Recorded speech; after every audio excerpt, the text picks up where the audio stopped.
జరగబోతుందంటే అది ఎవరు తీసుకోవాలి?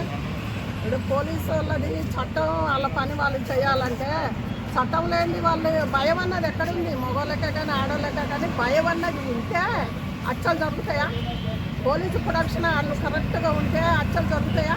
ఇలా ఒక గర్భిణీ స్త్రీ ఒక తల్లి బిడ్డని వాడు లవ్ మ్యారేజ్ చేసి ఆస్తుల పాస్తులు అన్నీ మాట్లాడుకొని చేసుకున్నాక అమ్మాయిని ముక్కలు నరకడం ఎక్కడిది? ఇది లా అండ్ ఆర్డర్ కరెక్ట్ ఉంటే ఆమెను ఎందుకు చంపుతారు?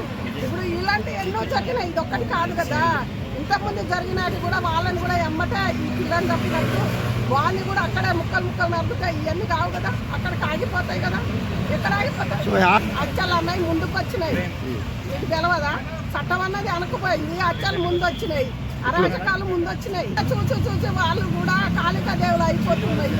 ఎన్ని రోజుల బట్టి పడాలని వాళ్ళు కూడా ఒకళ్ళిద్దరు ఉన్నారు.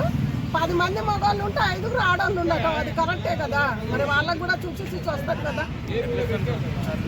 ఇప్పుడు ఈ మధ్య యువత ప్రేమించి పెళ్లి చేసుకుంటున్నారు, సో అది వాళ్ళకి ఏం చెప్తారు మీరు? ప్రేమించి పెళ్లి చేసుకున్న వాళ్ళకు సిగ్గు లజ్జ ఉంటే జరుగుతూనే ఉన్నాయి కదా, చూస్తూనే ఉంటారు కదా.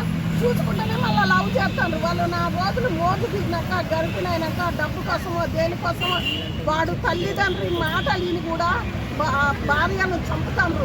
అది ఎన్ని వచ్చినాయి మన యూట్యూబ్లో కానీ ఛానల్లో కానీ వార్తలు ఎన్ని వచ్చినాయి.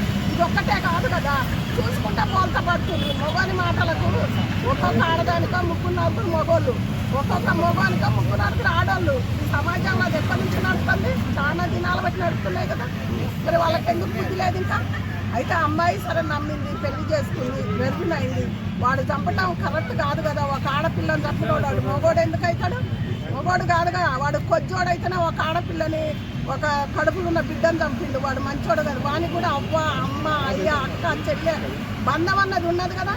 ఆ బంధం అన్నది తెలవలేదా అమ్మాయిని చంపినప్పుడు? ఎమ్మటే పోలీసు వాళ్ళు కనుక కరెక్ట్గా దాన్ని నిర్ణయం తీసుకొని వాడిని కూడా ఎమ్మటే ఏముంది పోలీస్ స్టేషన్ బాగానే 4 రోజులు ఉంచుకొని బెయిల్ మీద బయటకు వస్తుండే. వానికి ఏం భయం? తల్లిదండ్రులు కూడా అదే పోలీసులు మాకు అప్పచెప్పమని చెబుతున్నారు. దాని మీద వాళ్ళకి గొప్ప చెప్పాలి.